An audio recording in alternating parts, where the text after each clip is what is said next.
अस्सलाम वालेकुम बच्चों। आज हम उर्दू आसान कायदा पहला कदम का सफ़ा नंबर 25 पढ़ेंगे। सफ़ा नंबर 25 पढ़ें। ज़ाल ज़ख़ीरा, ज़ाल ज़ख़ीरा, ज़ाल ज़ख़ीरा, ज़ाल ज़ख़ीरा, ज़ाल ज़ख़ीरा।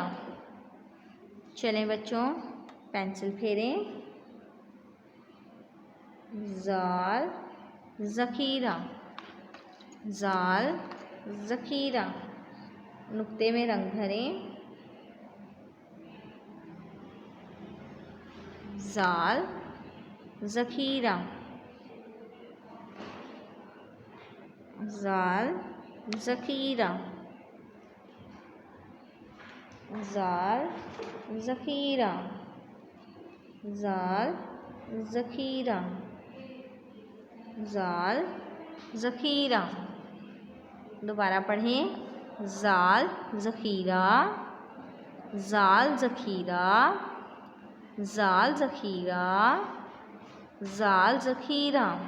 चलें बच्चों, इसे पढ़ें, याद करें, पेंसिल फेरें। अल्लाह हाफ़िज़।